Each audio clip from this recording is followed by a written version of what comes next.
OG Spoon just did an interview with Real Life Street Stars. Y'all subscribe, you know what I'm saying? Come with me. And shout out to them boys, man. Real life.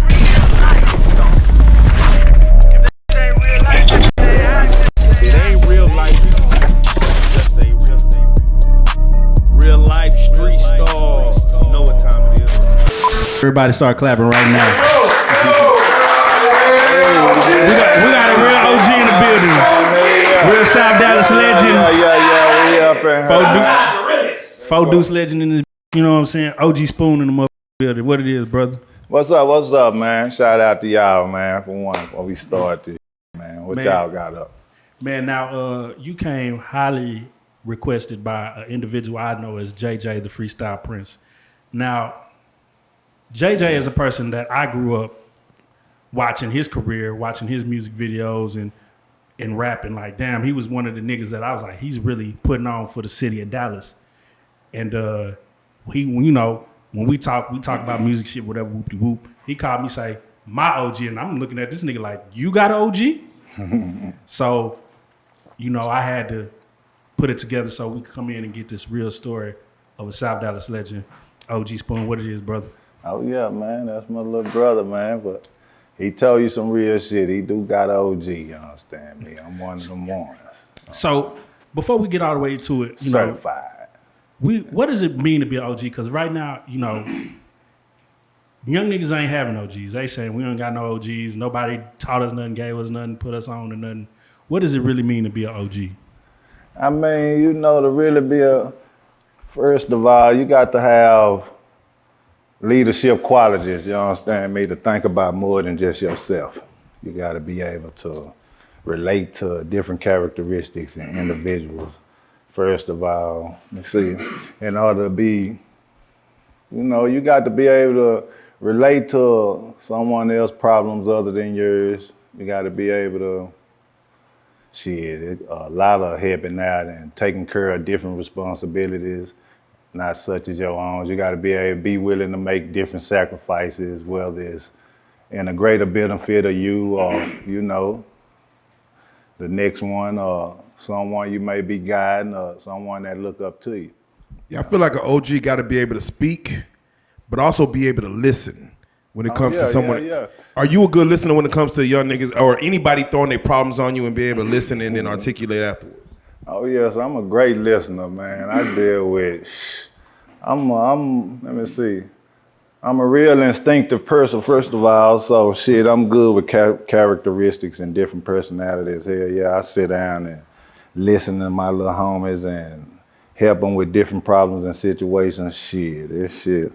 It don't never stop, but you definitely got to be able to guide someone through his problems or anything, any type of lively situation they be having, may be going on in their life at the time. So it's not, being an OG don't just come with age, you know.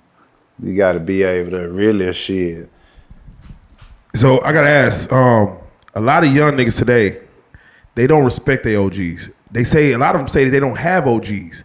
What are your thoughts when you see these young niggas coming up, you know, in the game and, you know, either they pimping back and selling, you know, whatever the fuck, you know, rapping, doing whatever they doing, and they say they don't have nobody to look up to. What do you say to that when you hear a young man say that?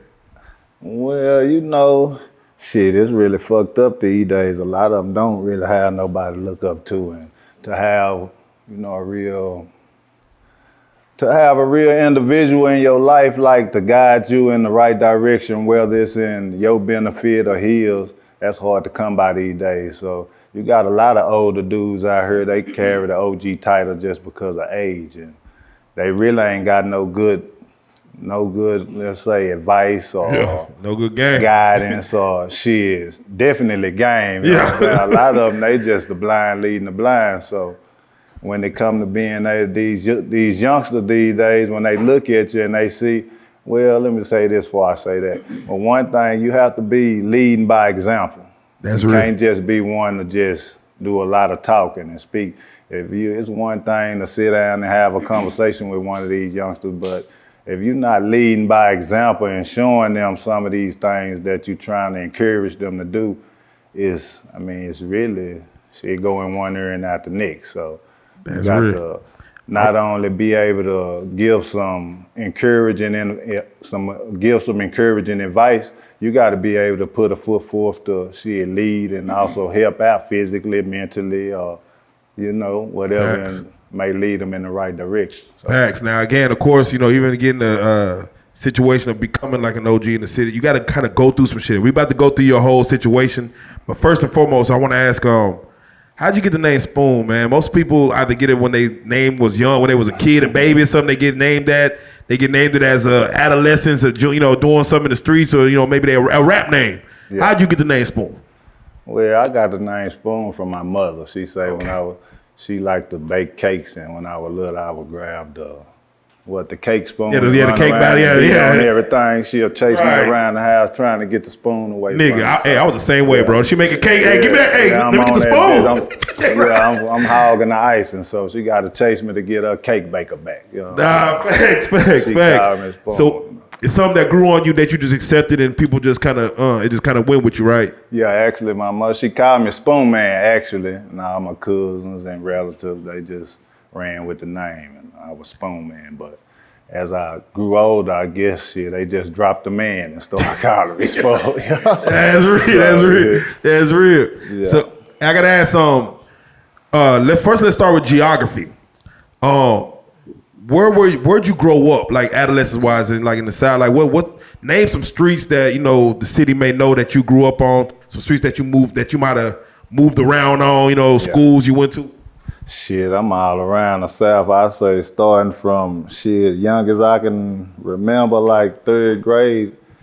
I stayed in the top of the South, the bottom of the South, the middle, from the top of Oakland to the dead end of Oakland, to Bunton, to really, in my younger days, I'd say the South really was all about the top of end of Oakland, mostly like Grand, Gould, Parnell, Holmes, all the streets up around the Fur Park. You know what I'm saying? Them the days when we was younger, we all went to Colonial and John Henry Brown.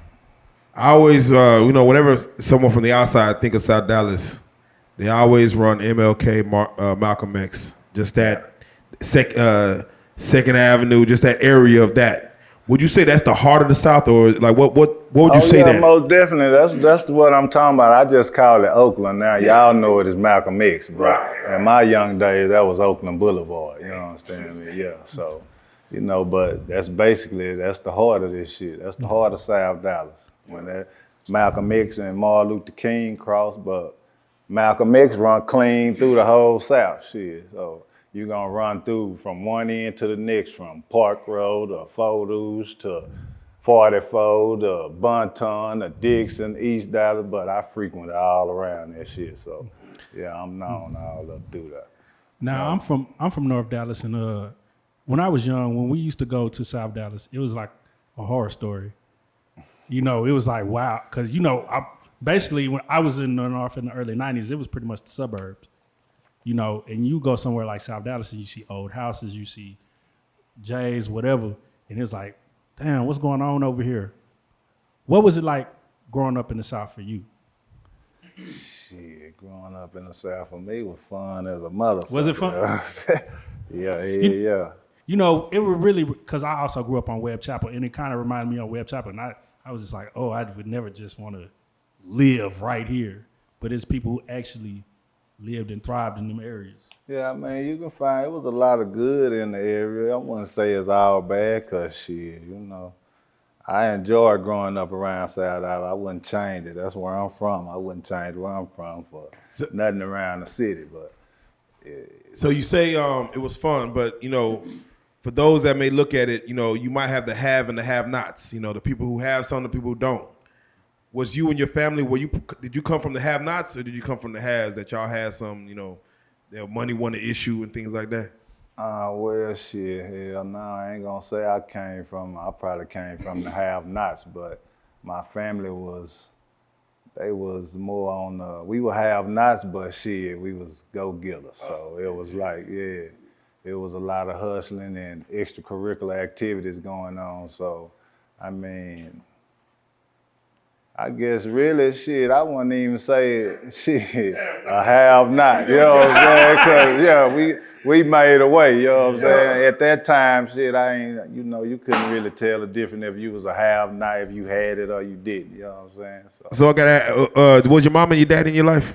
Both like My mom was in my life. Did you know your daddy? Was he around? Nah, hell nah. You have brothers and sisters? One sister. So you and your one sister and your mama? Yeah. That Ooh. shit was a struggle. And that's honestly, that story is like when it comes to you know, it's funny because we just talked to a cop who like he took a lot of niggas down in the fishbowl in Fort Worth, you know what I'm saying? A lot of Crips out there. And it's we were talking about the mentality of a gang. And it's like normally when a young man has just his mother, no brother, he gonna look for brothers within his, you know, the people in his unit. Yeah. And therefore that, you know, they call it a gang. Yeah. Like, nigga, really, this is like my family, you know what I'm saying, coming up. How was it for you, like, with, you know, your members in your section as far as just leaning to other dudes older and younger than you coming up, you know what I'm saying? How much did you lean on them? Oh shit, I leaned on my big homies a lot. Shit, little homies, the homies my age, we all leaned on each other because, I mean, it was like that. Most of us grew up in one parent homes or no parent homes. So yeah, we kind of drew to each other and found more security and guidance through each other through the struggle. So yeah, we locked in with each other. Poverty made us lock in like that. So, yeah. What was school life like? You know, because when we think of South Dallas, who we went to school? What school did you go to, first and foremost?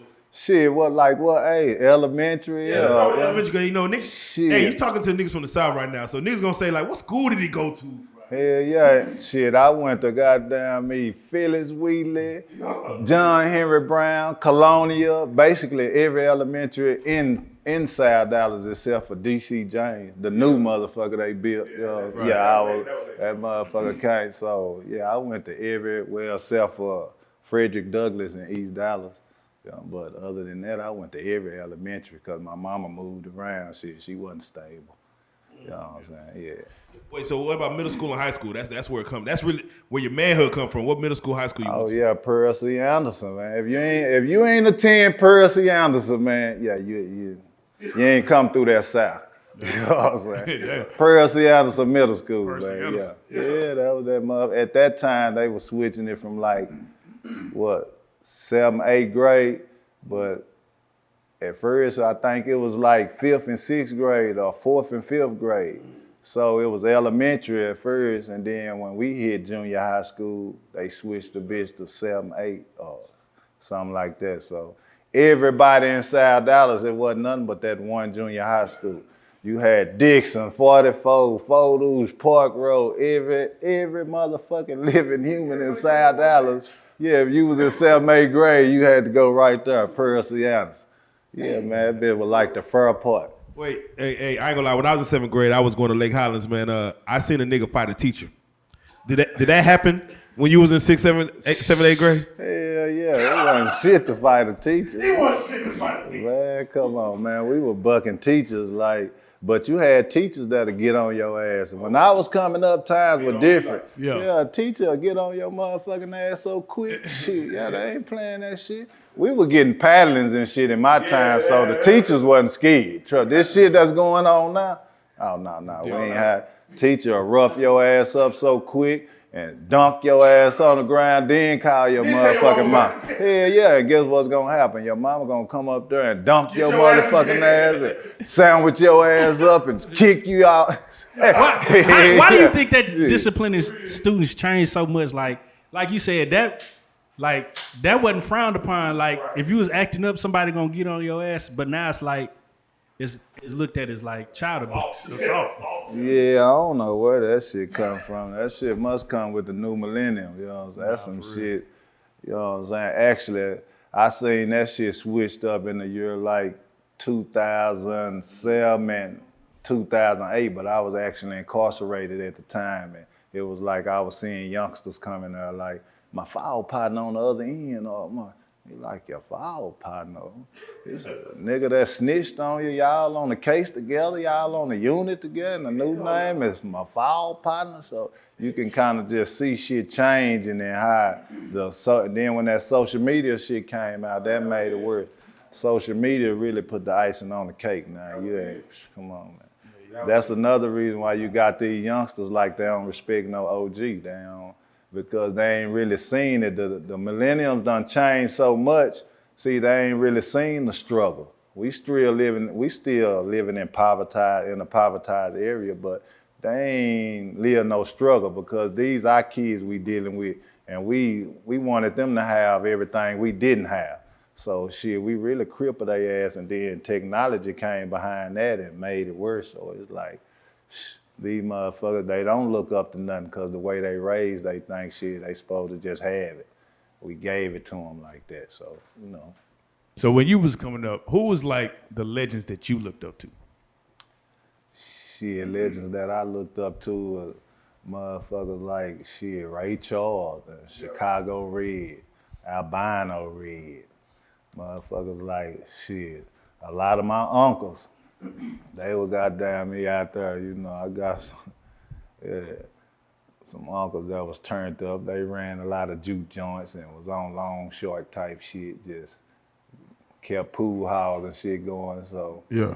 But shit, most of the old gangsters I can name, shit, we had an older guy named Meshack. He had a lot of he had his, it was black owned shit. Like he had a liquor store with a barbecue shack, with a gambling shack, all hooked in one on half of the damn block. So, God damn. Yeah. Now we're gonna jump around this whole interview because you know it's just so much shit to unpack. I gotta ask you, when Lil World closed down, and that was technically you would leave the club and hit the South. Yeah. No matter where you were in the city, you leave the club and hit the South, where that whole strip was just like none but action. You know what I'm saying? Like you could kind of be there from till the sun come up. What was about that when I think a body was caught out there where they like, all right, we gotta shut this shit down, and it ain't the same no more from what it was as far as with Lil World closing down, a lot of them spots closing down right there. Like for you, when you see something like that, like what are your thoughts when you're like, damn, the violence didn't caught, wind of the white people where they like, all right, we ain't letting this shit go down no more.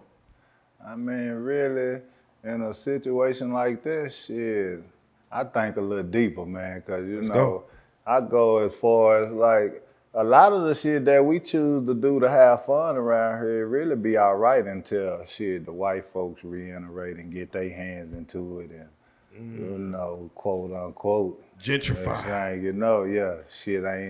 It need to be shut down, or it could be if shit just being, if it's prosperous, you can be too prosperous and having too much fun, and it can't be, it can be going on without any trouble. They figure out a way to shut that down. So, that's facts. But when you start having killings, it's like shit. You know it's coming. They gonna shut it down, but that's facts. it's really nothing it's nothing you can do to explain it, because you can't control every human, you know what I'm saying? That's so right. When somebody when the violence, I don't really know how to, you know what I'm saying, just speak on the violence, because violence shit, I don't think we'll ever be really just violence free of the world, man, because everybody have their own opinion, their own brain, their own attitude, so.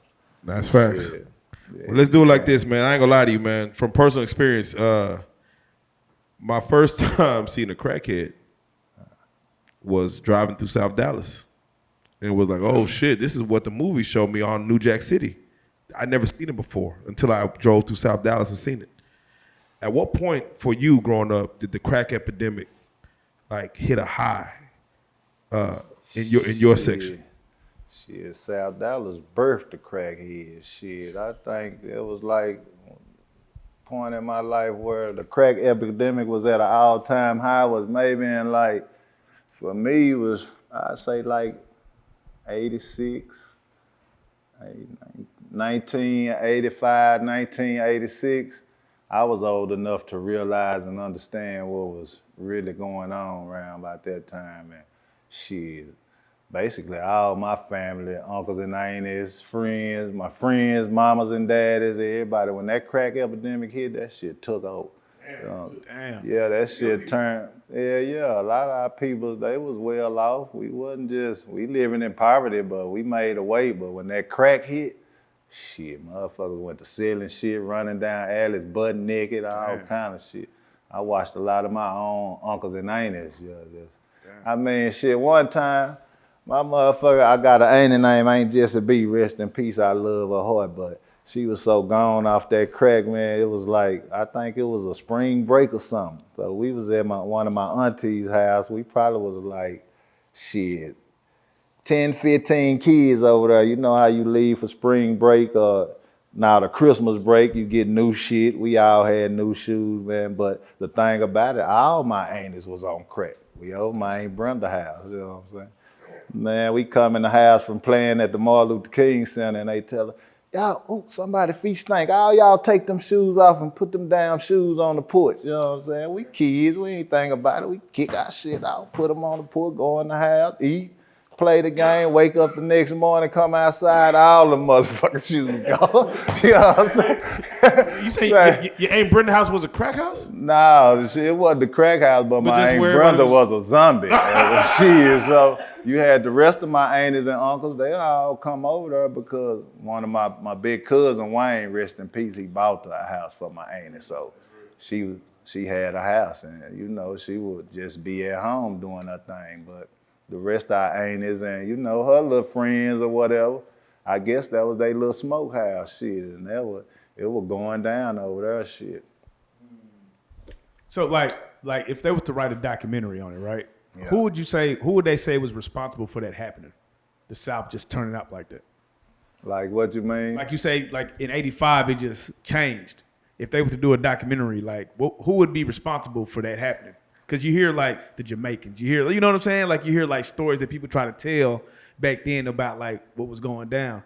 Do you know like what it was that made it go down like that? I don't know. I can't just say, but my perception, I'm going to jump way past the motherfucking Jamaicans. This shit was some government type shit, you know, knowing what I know now. But at that time, the Jamaicans, Cubans, it was Jamaicans, Cubans, both of them came to the city and it was like a drug war between them.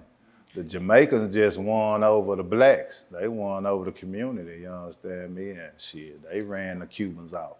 How did Jamaicans and Cubans end up in South Dallas, of all places? Shit, them motherfuckers, I don't know. They must caught a plane or something. Them bitches end up over here. They were deep in the motherfucker, you know what I'm saying? I'm talking about they were here like they were born at this motherfucker. Yeah, but I say no. You got situations like Katrina where like a lot of niggas from New Orleans, you see why they came. You know, Katrina happened, they got over here. Like niggas weren't like just peeping Jamaicans pulling up. Like what the fuck, dreadheads, niggas. Say yeah, them motherfuckers come back then though. It wasn't so much. You didn't have too many of them that had the dreads. I guess that was high ranking or something. You know what I'm saying? Back then. Now it's like I don't know, but back then when I was coming up, shit, you ain't have. They wore college cuts and nappy beards and shit like that. Yeah. You know what I mean? Yeah, Did you just witness? could tell by the way they talk, they lingo. You know?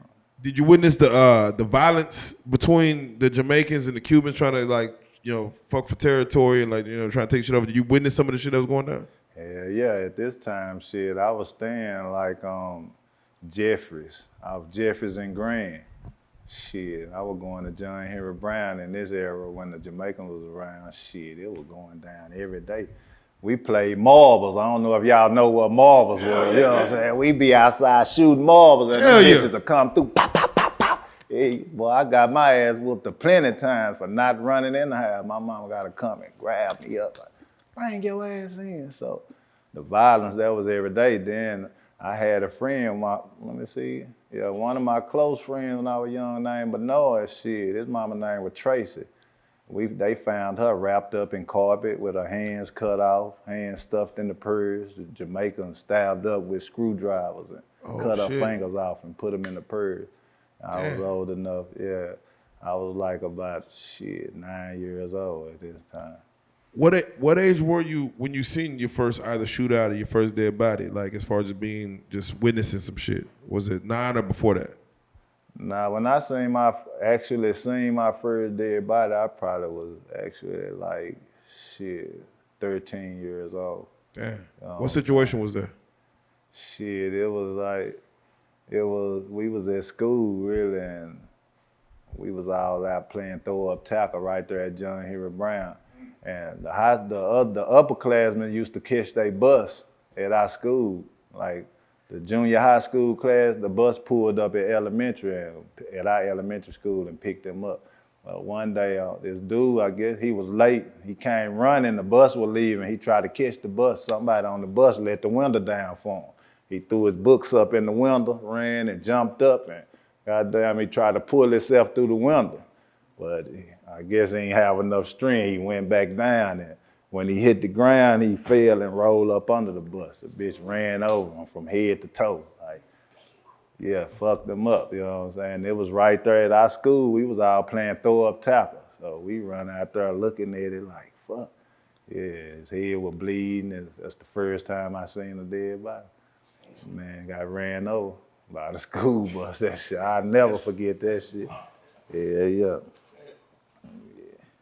But then shit, right after that shit, I saw my uncle Larry C get killed by the Jamaicans right by a house in the alley.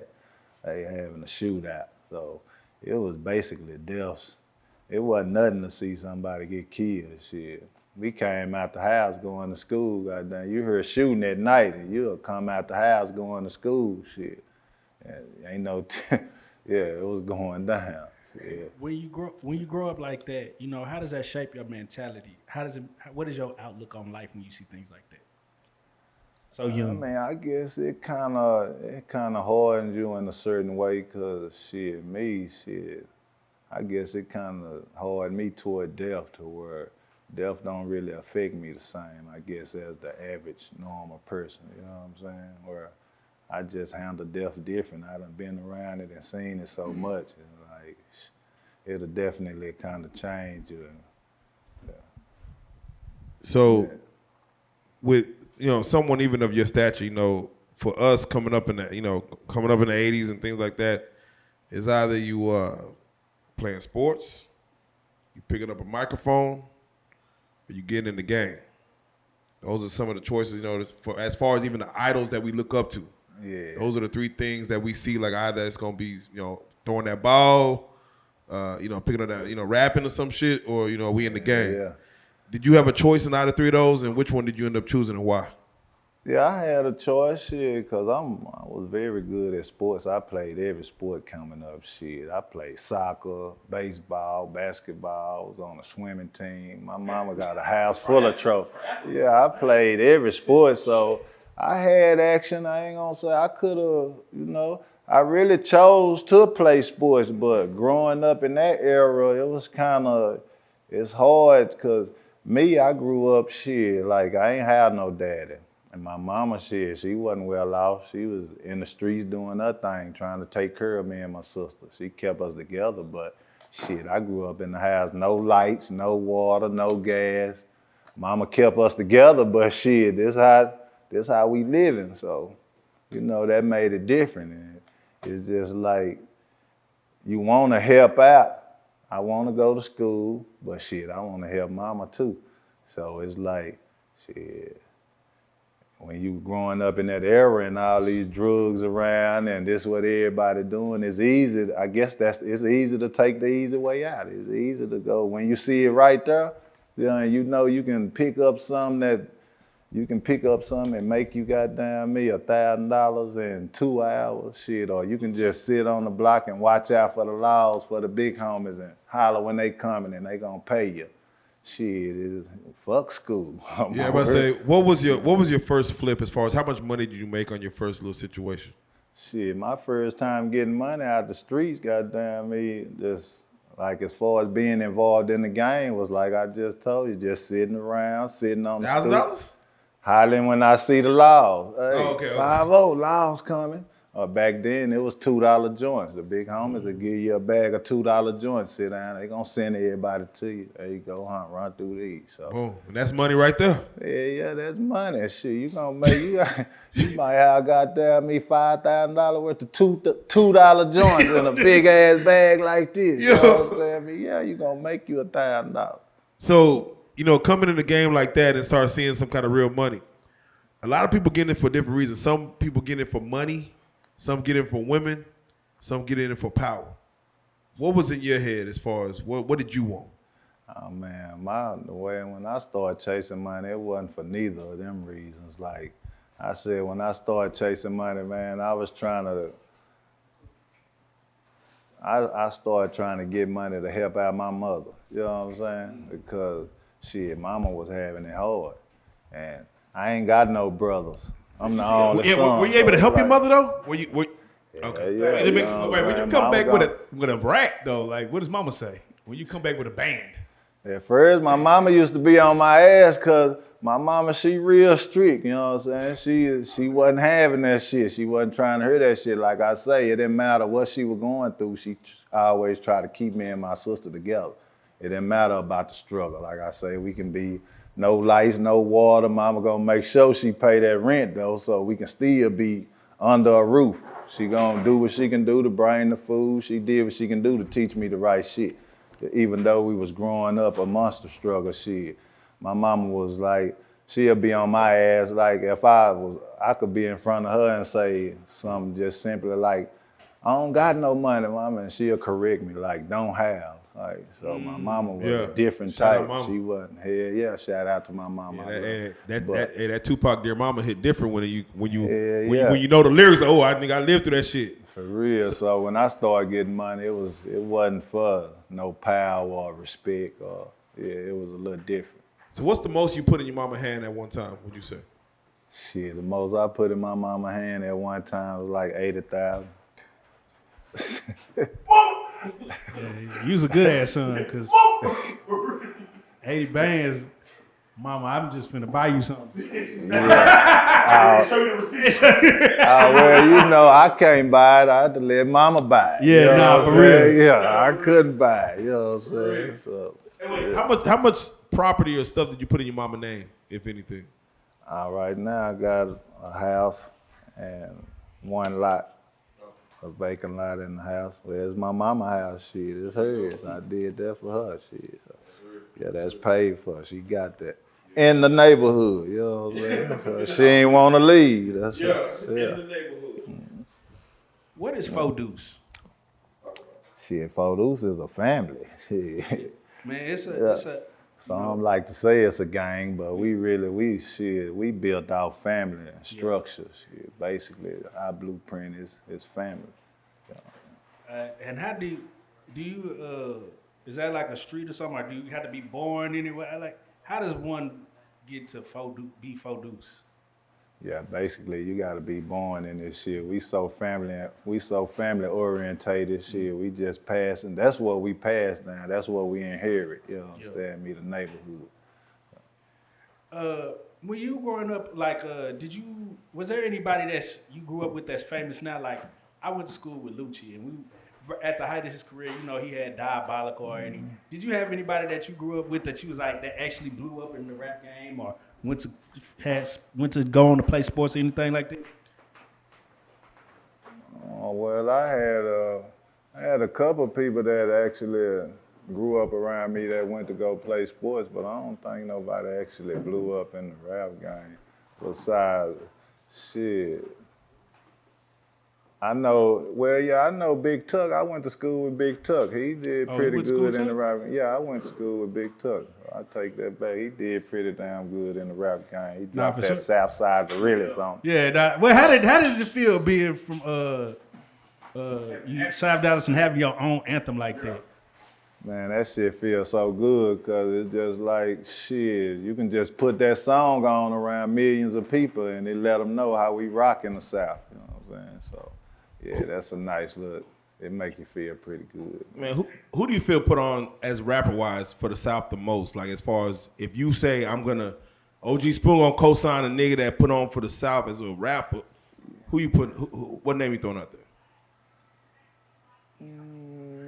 Put on for the South, specifically for the South? Specifically for the South.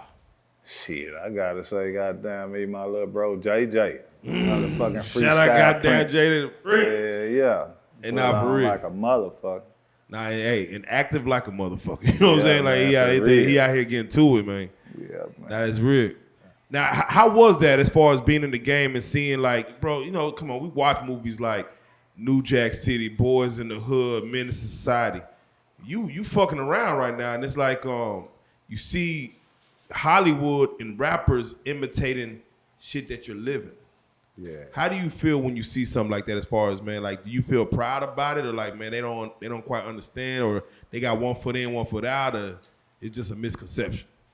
I mean, sometimes, I ain't gonna lie, when you see certain things in a sense, it make you feel good because it let you know that, I guess in some type of way you being acknowledged or recognized, you know what I'm saying? But in another sense, it's like, I mean, some of these guys, they can just look too foolish, look too clownish, so it become like a mockery of a real G, you know what I'm saying? When you see somebody who is really is creating a mockery of the lifestyle and trying to take away from the lifestyle, it kind of got, I don't know, I guess it got its upsides and downsides. Yeah. When you see when you see a documentary like King Von, right? Yeah. Where he was really living what he was talking about, but even kind of maybe to the extreme. What do you think that is? You know what I'm saying? Because he was obviously groomed as a youngin to get to that point. I mean, sometimes it just depends on the way you groomed and raised up, what you can call extreme. Because in some of these neighborhoods, shit, it's either get ate. And we grow up, we start off early. If it's war and you living in the war zone, shit, I mean, who's to say what's extreme and what ain't? So King Von, I say, it's like this, when you really living this shit and you out here to a normal spectator, the average person in society, shit, you can goddamn kick the glass out of window and they'll call that extreme. But once you living in a society where all us living around, where when you come outside, shit, you gotta have a gun to protect yourself. Shit, and if you done lost a cousin or an uncle or a brother, shit, when it's on you to take a life, shit, it don't seem extreme because you already know what's coming after that. You either go take that life or shit, yours finna be took. So, Now you had to sit down for a little bit. Tell us about that. Tell us about that experience and how it grew you as a person. Oh, well, yeah, I think that was around 2005. I actually had to go. I did a little time in TDC. I was gone like 8 years, but it wasn't all bad. That shit actually helped me and gave me time to figure out who I really was. You know what I'm saying? It gave me time to search myself and understand me. You know what I'm saying? Realize where I wanted to go and understand where I wanted to be in life. You know what I'm saying? So, yeah, it was critical, but shit, I learned a lot from that shit. Would you take that? Would you rewind? If you could avoid doing that, would you?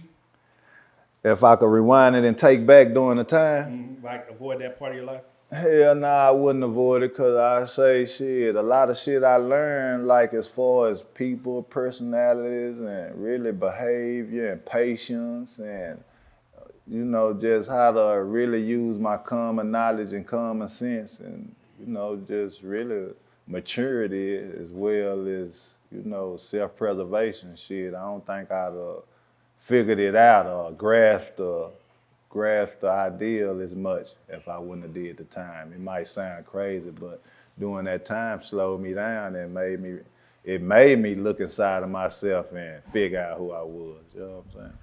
And then when you incarcerated, it ain't just all bad because you gotta think, I was on a 5,000 man unit around different 5,000 different characteristics and behaviors. So if you pay attention and understand, you'll learn a lot about a lot of different individuals, just about people and in his own. So Facts. Yeah. Man, we look at the penitentiary now and it's like even in TDC we see, inmates doing TikTok videos. They doing TikTok challenges and shit, the cell phone. Like what's your mandatory. Like what are your thoughts when you see like the activity now going on in the pen?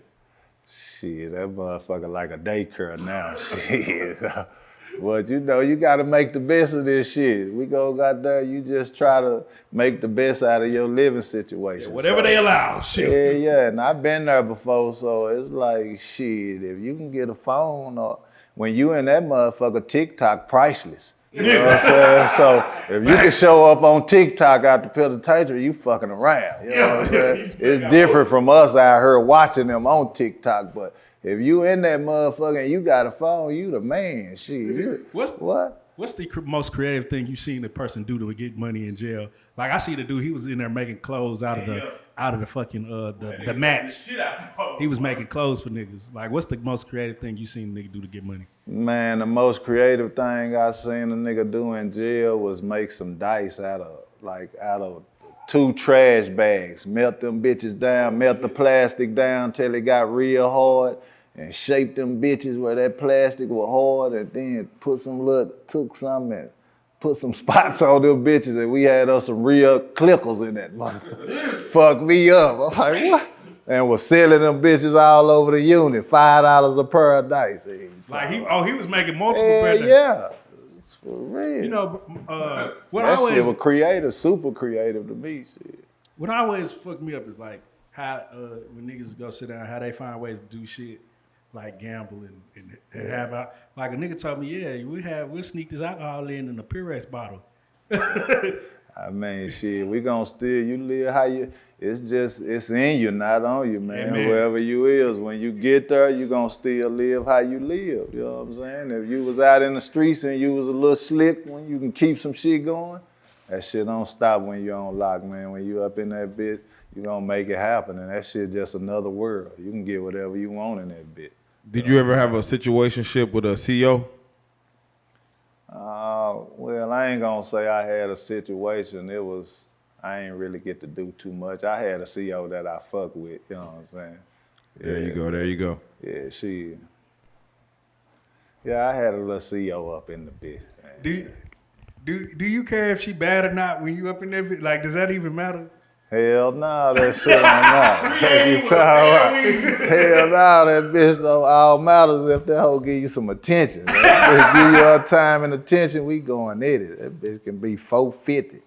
You know what I'm saying? Yeah, we going at it, man. You know what I'm saying? Cause she gonna do what I need her to do. But you don't see that shit when you in there. It's hard to get some action enough as it is. So nah, we ain't. It's different than out here. Hell nah. When you are inside, you know, how hard is it to get people to hold you down that was fucking with you when you was out?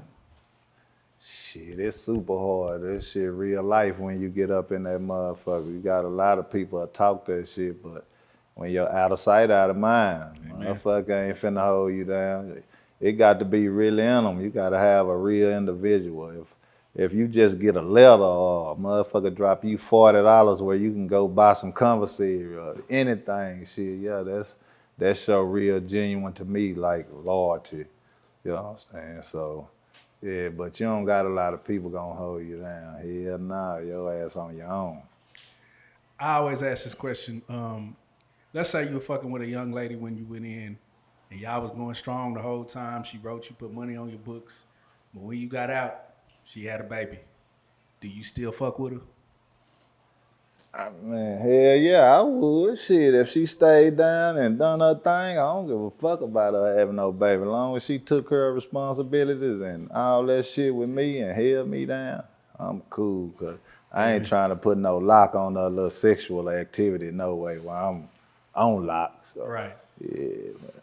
I mean, I wouldn't, but I can't speak for everybody, you know what I'm saying? Nah, for real. Yeah. For real. I gotta ask you, what is the relationship between South Dallas, Oak Cliff, South Dallas, West Dallas, South Dallas, East Dallas? What's the relationship between these parts? I mean, you know what I'm saying? Because a lot of times it starts, you know, it gets real close between Oak Cliff and the South. Even in the West, you know, there's a lot of game over in the West too, you know what I'm saying? I'm just curious, how was things back then when you was coming up? How was the relationships between the three before? Oh shit, back then when I was coming up, like Oak Cliff and South Dallas was like suburbs. Shit. Yeah. When I was coming up, the relationship, like I watched my uncle and them, they wasn't gang banging, they was more like neighborhood war. They was like South Dallas posse, East Dallas posse, West Dallas posse. So they fought over school shit. Yeah. And it's just shit, if bridges separated us. Motherfuckers wasn't coming across that bridge to come to South Dallas. I don't give a fuck what area you were. Back in them days. And we the only motherfucker sold liquor, so you had to come over there to try to get you some drinks. Facts at that time, nigga. Yeah, man, but a lot of motherfuckers, I don't give a damn who they were, they snuck across that bridge and got that shit and got on back. God damn it. I mean, times were different. It was like the drug trade and all that was in South Dallas. You know what I'm saying? So all the gangster shit and the everything, all the game that came from the drug trade, that shit started in South Dallas. Damn. So that was a different type of, you know what I'm saying, respect that motherfuckers had for South Dallas because of that.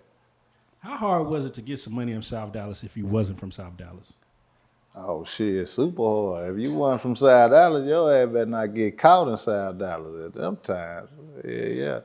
So what happened when a nigga try to go fuck with a young lady out there?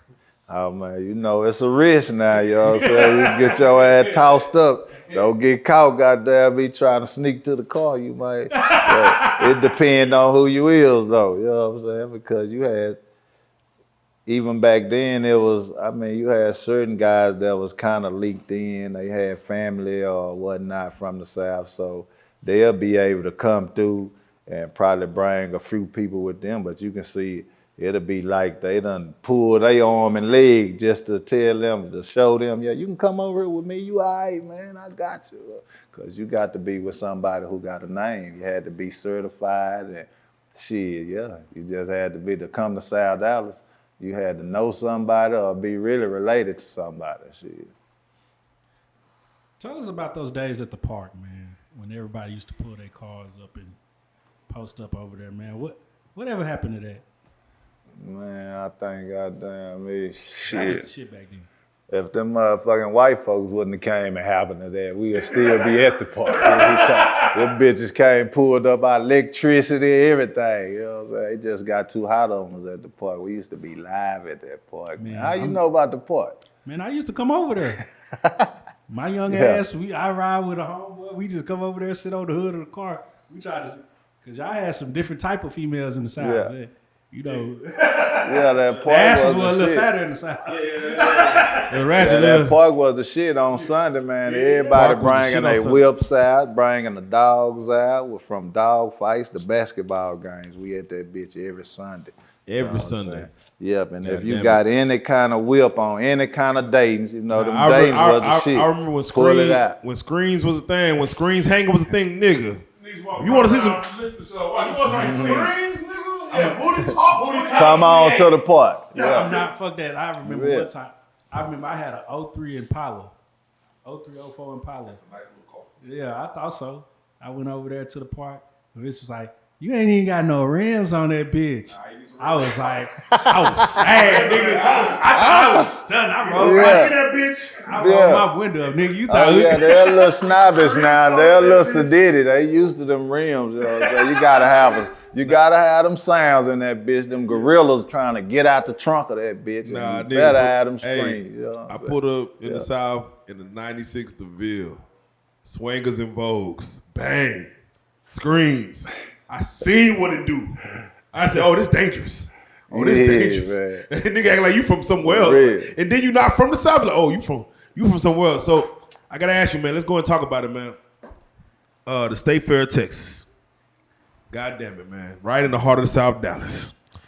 Now, a lot of people, when we talk about the State Fair, man, they got like horror stories in the late 2000s, early 2000s of like, bro, that you got to be wearing your goddamn wrestling clothes to the State Fair because you going to box 30 niggas when you pull up to the South. It's just either in the parking lot, in the fair, out the fair.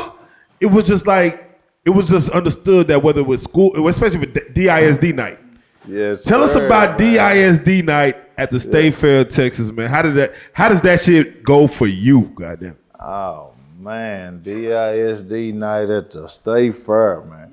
So, them motherfucking nights used to be crucial. You better be ready to have your motherfucking shoes laced up tight, everything, cause it's going down. Anything go there. That's all we meeting up at the front for is to start some shit. Start That's some the meet shit. up ground.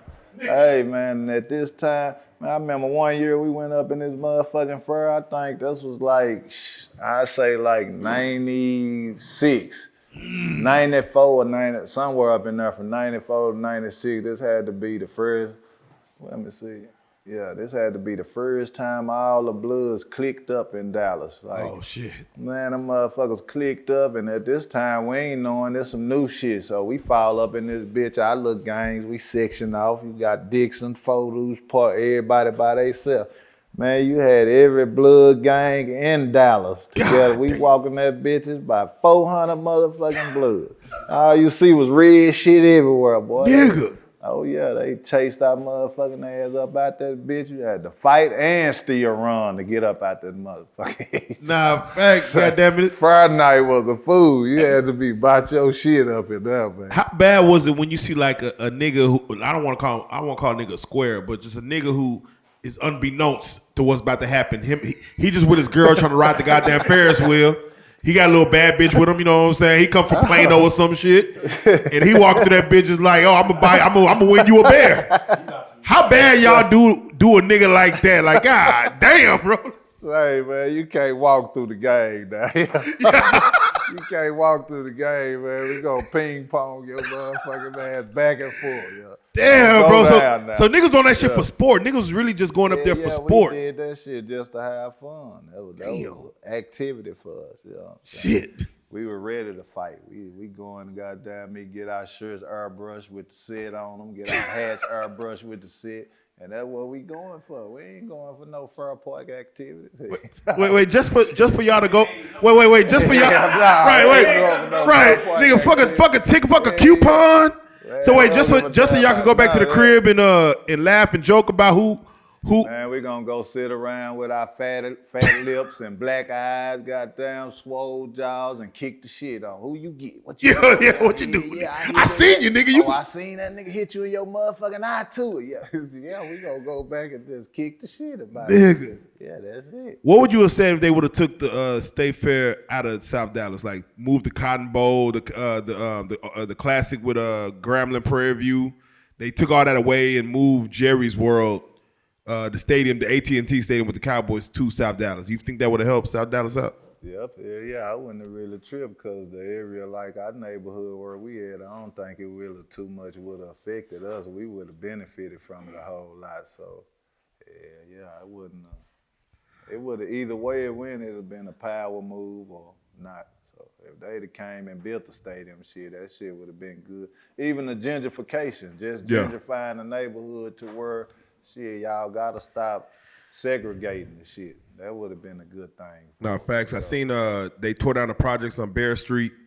Yeah. Built up brand new shit, looking nice, you know what I'm saying? But same motherfuckers still live there. Yeah. It's just much better now, you know what I'm saying? Just much better now. Yeah, because when they came in and announced the project shit, they actually started tearing down and rebuilding. I don't know if they was trying to get it there and the bill just didn't pass or the mayor didn't want it to come here, but they actually act like they was on one. They were trying to put that bitch right there for a little bit. That's real.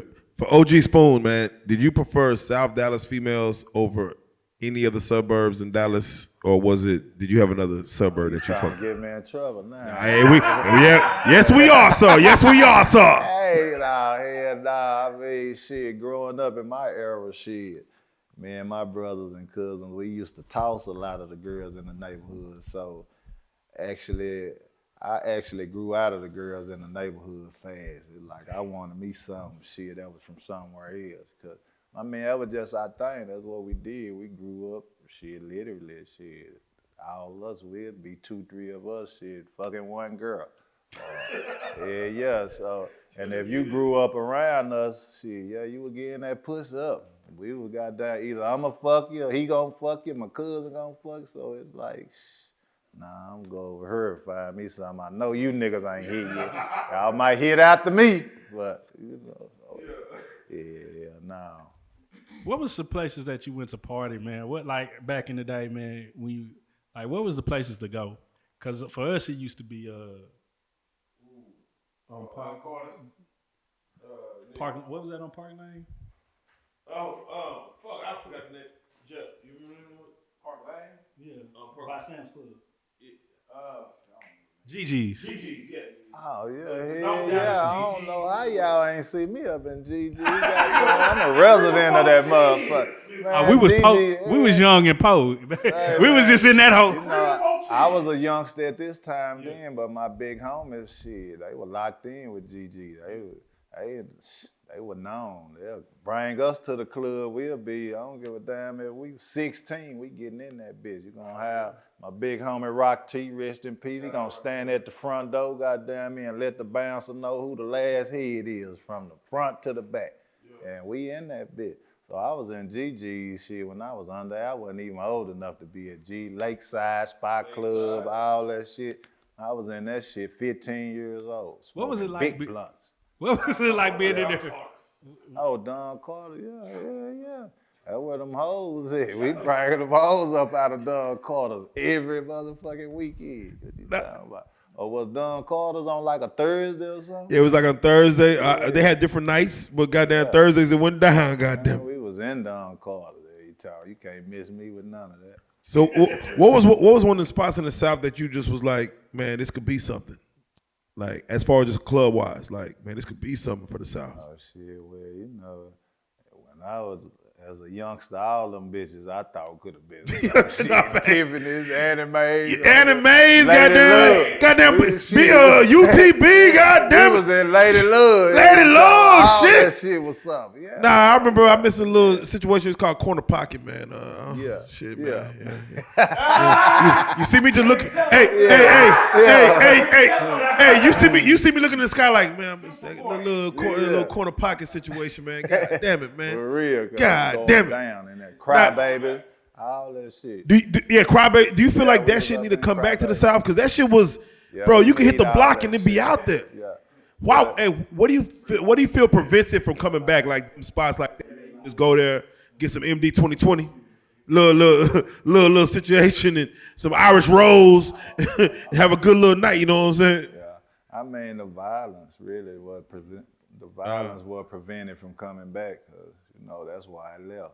So that's weird. So you end up leaving the South?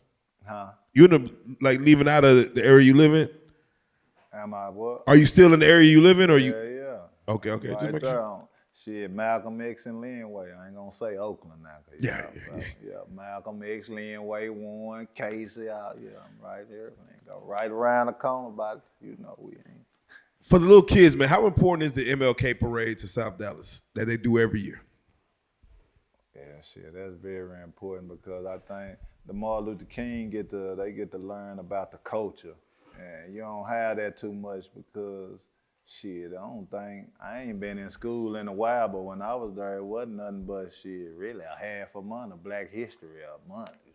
Where you learn for real, where you learn about Black culture or, you know what I'm saying, your heritage. So the Martin Luther King parade it's a good thing for the kids. You know? I think that's very good for the kids. They get to keep them involved. It keeps them involved in some other than the streets. Thanks.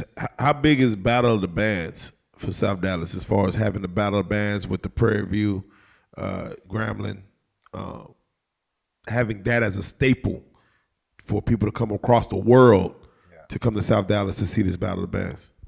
Yeah, Battle of the Bands is big shit because like you say, you get recognition worldwide for the Battle of the Bands. So if you get out there and kick ass, you understand me, you might get heard about Wayland, Alabama, or, you know what I'm saying? And I think they get scholarships and shit for that too. So yeah, the battle. But when we was in school, Battle of the Band was like shit, like the show off time. We kicking it out like, what's up? You know what I'm saying? It was really a way of, I guess, fighting without fighting too. You know what I'm saying? Because if you want to, you could talk shit with them drums and them snares and, you know, and get away with it. You know what I'm saying? So yeah, that shit, it was fun too. What's the most money you done spent on tickets at the fair, like at one time? What's the most money you can go spend on? No, tickets? you done spent like when you go into the fair. Let's say we finna really have fun. Like how much money you gonna spend on tickets? $1,000 at one time. $1,000 worth of them bitches. Yeah, we gotta go after that. I don't give a fuck. Yeah. I don't give a fuck who else want to do something. So let's talk about it, man. You know, Roy Lee, he came out of South Dallas, man. Seven the Great. Yeah. You know, they came through Bonton and things like that. What are your thoughts as far as on seeing talent and acts like that coming out of the South, as far as representing the South, like to the fullest? Oh shit, I love that shit, man, because that's what it's all about. You get a chance to show the world something great coming up out of poverty. Shit, out of South Dallas, shit, the way we get labeled, everything is like trash or the bottom of the worst. You know what I'm saying? So when you see a cat or an individual doing something good to get some good recognition, or you know, something that even inspires, something great enough to inspire the next one to want to be great, yeah, that's a good thing, I believe. You know what I'm saying? Because a lot of the violence and shit get glorified for the wrong reasons, or what people may think the right reasons. So when you see somebody coming out the neighborhood doing, you know, some positive shit, yeah, you gotta love that. Nah, for real. Like, of course, we on Botham John. Of course, it was Lamar. But, you know, the first 48 building is technically right across the street, which is technically, this is South Dallas. What do you feel about that as far as just having the police present and just, like you said, the violence that be happening in the South as far as, you know, from the 80s, the 90s, 2000s to up until now? Like, you know, it's, you know, whenever I hear about something happening in South Dallas, a lot of people be like, oh, it's expected. It's South Dallas. Versus you hear somebody like Plano, McKinney, Cedar Hill, something happened out there, you know what I'm saying? It's like in South Dallas, they shrug it off like, oh, it's expected. Or a body was found in South Dallas. You know what I'm saying? What do you feel about that as far as that stigma? I mean, you know, that's that criticism of the South. It makes you know, it's like, it kind of gets to you at a point, because I guess the stereotype will make it like, stereotype makes the, let me see. Well, I have to say, shit, you know. Yeah, is it fucked up? Yeah, that shit it's fucked up, because you don't get the same response or the same motherfucking support as if he was in Plano or. Yeah, someone said it best. And mind you, we technically in South Dallas, like right at the edge. But someone said, man, if y'all call the police right now and they right across the street, it's gonna still take them 17 minutes. Still take them 17 minutes to pull longer up. Than 17 minutes. You're definitely not getting the support that you would get if you was in Mesquite or Plano or so something like that. With me, I really don't. I'm immune to it, but coming from speaking like as a whole from the people, yeah. It's kind of shit. It's kind of terrifying for some people. The fact that you're immune to it, do you feel like that's a problem? Like, damn it, I didn't seen so much shit, and been through so much shit that nigga, I'm immune to the police not responding to, like, my house is getting broken into. Yeah, I'm immune to that. So shit, we tend to, you know, we tend to solve our own problems, or shit, if we can solve our own problems, we'll do that. We don't worry about the police responding. So how do you deal with like a crazy chick, like when she just way out of pocket? You definitely can't call it off. Some people might call it off, but I ain't call it. I get a bitch the silent treatment. Me, I learn to cut bitches off. You know what I'm saying? When the bitch act too crazy, you gotta fire the hoe. She's in your presence, like you're under immediate threat. And shit, I might have to restrain her a little bit now, you know what I'm saying? I ain't gonna do too much. I might choke her a little bit. She get too out of hand, I might have to hit her with a little gut shot or something like that. Yeah, get the bitch up out for her, yeah. No, man, Javante I ain't gonna Davis. do it like that, man. I get her together, though. I'm gonna restrain her real quick, you know what I'm saying? Do you feel like you've ever been discriminated against, or somebody judged you too quickly because you said you was from South Dallas? Yeah, I've been discriminated and stereotyped all my life, shit. Like, with anything, you can be going, I done went on a job interview, and shit, it's so much that once they read your address or your zip code, you get scrutinized or treated differently. You can see the change up right off the rip. But Yeah, that's all my life out of South Dallas. Shit, that even happened in the penitentiary. Amen. Yeah. So I want you to give your flowers to now I know you mentioned some people that came before you, but also some niggas that's coming under you, man. Outside of JJ's, who were some up and coming, legends out of South Dallas that you feel that's under you coming up, that niggas need to pay attention to, that you respect their word, you respect their craft, you respect their business and the way they hustle, just their mentality? Okay, well, shit, it's a few little cats I look up to. You got Drop out here. I like how he move, you know what I'm saying? Drop remix, you know what I'm saying? My little cousin, but he a protege of mine, you know what I'm saying? I fuck with my boy Scooter out the Grove. I don't know if y'all know Scooter, but Scooter a real one. Yeah, my boy Scooter Mac doing this motherfucking thing, you know what I'm saying? It get real slim though, cause hey man, it's a lot of them out here. It look like they doing their thing, but this shit is a little skeptical now. What about in the music? As far as the music scene in South Dallas, who are some artists that people should be looking for? Oh shit, I think it's some artists. They need to look out for my boy Seein there though. You know what I'm saying? We got the youngest flag and the lit one coming up out the neighborhood. Then let me see. Well, my boy, y'all know Montana 700? Yeah. He out of Oak Cliff. Sure. Yeah, my boy Montana 700 and AK. Y'all know AK? Yeah, AK for sure. Yeah, my boy AK. Yeah, them boys they up next. I think they gonna be on they doing they shit, goddamn. Yeah. We got Kia. What's Kia? Yeah, Kia we got some female artists too coming out there, motherfucker. Yeah. Kia. Kiki, she make her rounds like a motherfucker. She making her rounds like a motherfucker. South Dallas Kiki. Kiki, yeah, she been on the blogs fucking around for real. Yeah. So, there's a few. I'm just curious. Somebody who never might been be leaving somebody out. Shit. Yeah, no, they gonna get their recognition. Somebody who's never been to Dallas, and they pull up to South Dallas. What's some spots that they need to be eating at? Oh shit, you pull up. Y'all got all the food.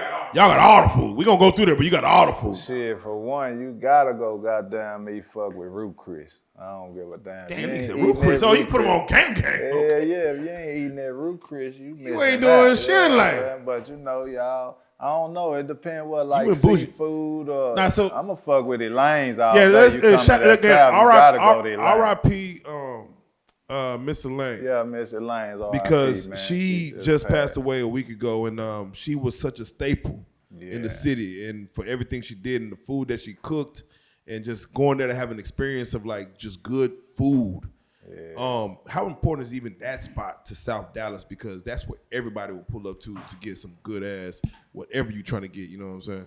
Yeah, that's like a monument to South Dallas. That's probably one of the most popping food spots in South Dallas. So, and then it's right there on Martin Luther King, cross street from the car wash. So that made it even more epic. At the corner of Malcolm X and Martin Luther King. At the corner of Malcolm X and Martin Luther King, man, Elaine's, man, rest in peace to Elaine. Everybody that went out there to support her and to even give her words of encouragement. Shout out to everybody that was out there. And Elaine's food was different. I think that shit really was imported straight from Jamaica. No, bro, I feel it was imported straight from Jamaica, bro. Yeah. Cause nigga. For real. Good luck.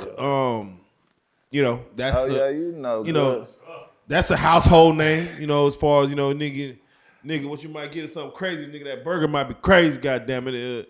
That's why, hey, also. Now we got Ain't Irene's, though. Ain't Irene's a Irene's. nice little seafood joint. Yeah, you gotta eat there. They fucking around up in there, man. Nah, for real. Ain't Irene's, man.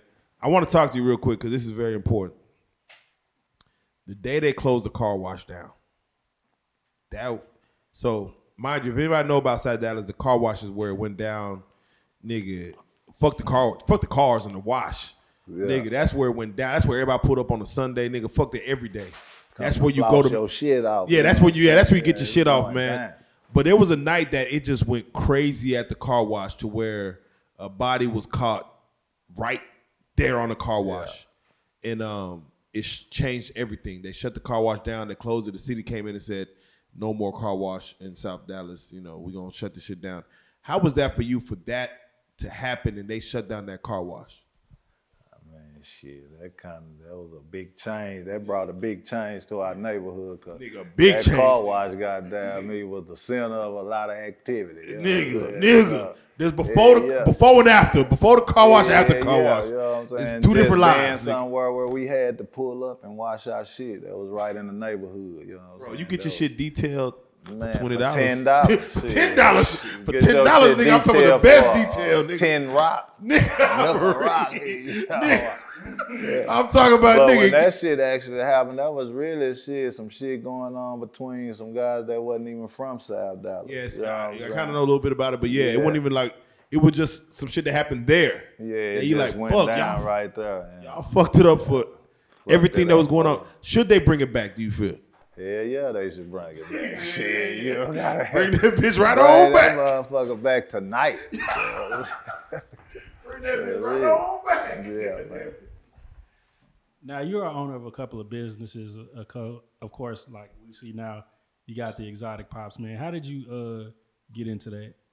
Oh man, I'm a real good friend of Lil Flip, man. Shout out Lil Flip. Yeah. So, you know, it's only right you support the family, you know what I'm saying? So, yeah, we felt like we shouldn't do nothing less. So now we got South Dallas exotic pops, you know what I'm saying? Y'all come fuck with us, you know what I'm saying? What made you to decide to do soda? Well, shit. I wanted to do, well, for one, shit, I drank a lot of syrup. Yeah. Niggas was double cupped already, bro. You was thinking about it like, well. Yeah, fuck it. I drank a lot of syrup, and this exotic shit, exotic soda. Oh man, come on, that changed the game. When you know, you got to know about the cup though to really feel where I'm coming from. How much is one of them sodas? Oh, $10, but these bitches vary from 10 to 25. And niggas is paying for that? Yeah. Y'all niggas rich over there. $10 We for trying a to get soda. rich, man. Yeah, nah, y'all already. If a nigga come over there, he paying you $25 for a 20 ounce. Hey, listen, man. Somebody tried to come to sell us some exotic pot for like a hundo. Nah, but they said 100. Yeah, they said 100. Sodas? What the fuck is Nah, it? You for believe real. in supply and demand? I just need a 20 ounce drink, nigga. Some of these bitches go for 100. It just depends on if this bitch come Come with, in the cup.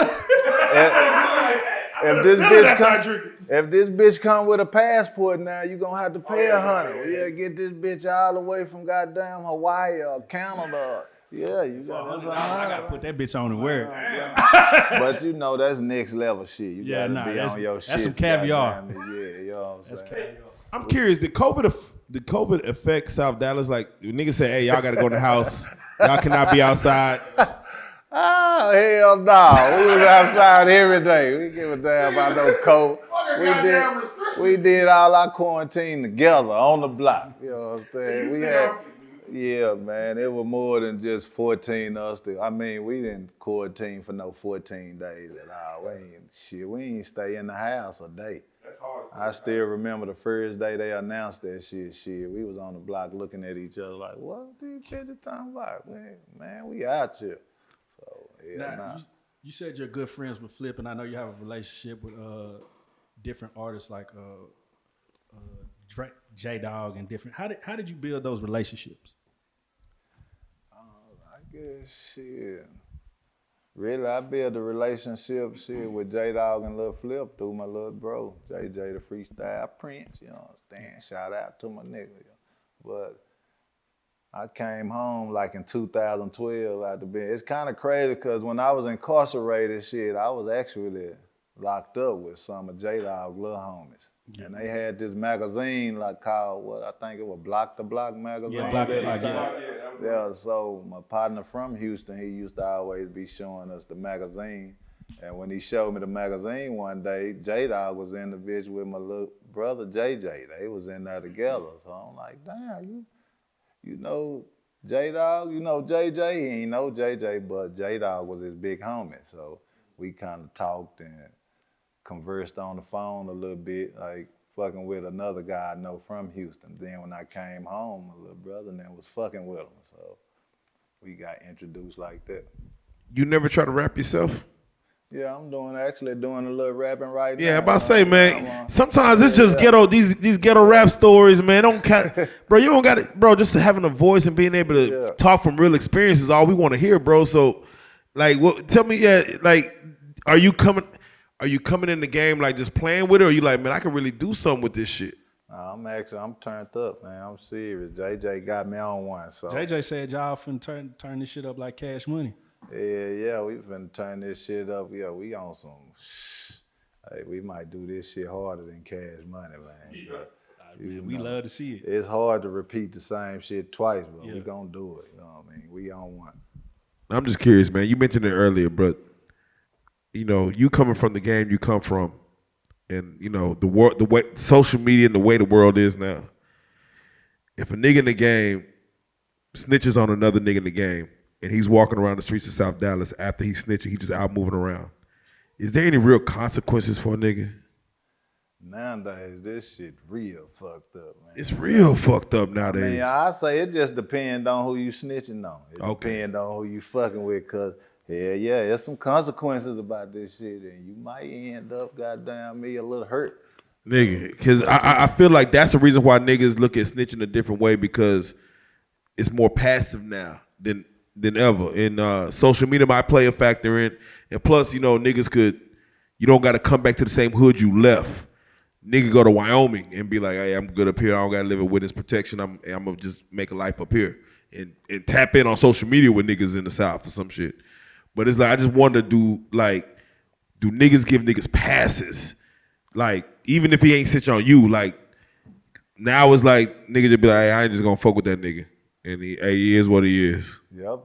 There's a lot of that going on. That you get a lot of snitches getting passes. It ain't like it used to be. You know, a lot of people brushing it off like now it just get chalked up. If a nigga didn't snitch on you, it's cool. I ain't worrying about it. Y'all ain't gonna do nothing about that shit. Hey man, what's up? Yeah, stay away from it. I like my freedom. Fuck. It's getting brushed off a whole lot more now, motherfucker. You can snitch and come back to your same neighborhood. Shit, you ain't gotta go to Denver after you tell now. That shit became a way of life. So, damn.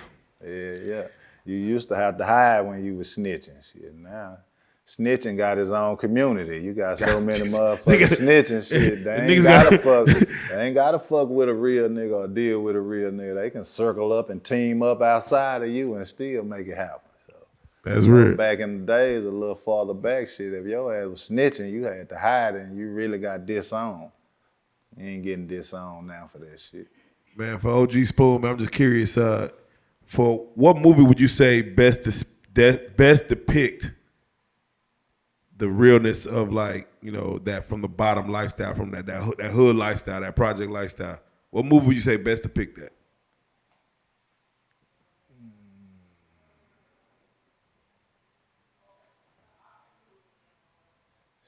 Shit, I had to go back to goddamn me. Oof. Yeah, I had to go back to New Jack City or something.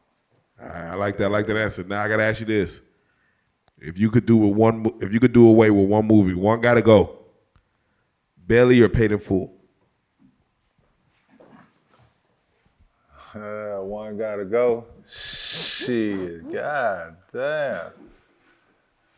Man, it probably have to be Paid in Full, man. Yeah, it probably have to be Paid in Full. You got any shout outs? Oh man, yeah, I want to give a shout out, goddamn, to y'all for one, for sure. You understand me? Yeah. Fucking with y'all, man. But I'm gonna give a shout out to goddamn me, my nigga J-Dog and Lil Flip. And give a shout out to JJ. He the one, goddamn, he got me on this shit. Y'all ask me if I'm rapping and trying to do something. He the one inspired me and turned me up, got me up off my ass.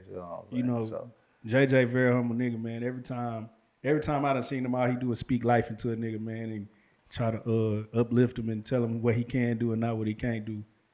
You know, like I said in the beginning, when he told me you got a real story, I knew it was gonna be I knew it was valid, because I ain't never seen him say or do anything that had no flaw in it. You know what I'm saying? Yeah, pretty good. if you got anything that the people need to tap in with, you know what I'm saying, as far as where they can get the sodas or whatnot. Oh yeah, y'all can get these sodas at $5 under scope. Goddamn me. What is $5 under scope or exotic pops? Y'all come fuck with me. That's on Instagram. And I'm coming out with my new shit. You know, I'm actually spoon feed, you hear me? You know what I'm saying? In this music industry, you know what I'm saying? So y'all can look out for me on FGT, Finesse Green Team Entertainment. You know, I got the Anytime I done dropped on there. I got some more shit I'm working on coming soon. I'm just starting this shit, but I'm gonna have some shit for y'all. For sure. And one more question. Is $5 gonna have its own soda? Is that gonna come? Yeah, $5 gonna have his own soda. Nah, for real. Hey man, we just want to thank you for coming in and sitting down with us for a little bit. You know what I'm saying? Highly respected OG in the South, man, all over really. And thank you for sharing a little bit of your story with us, man. Hey, this is the best part of it. OG Spoon. You are a real life street star. Yeah, man. Yeah, man.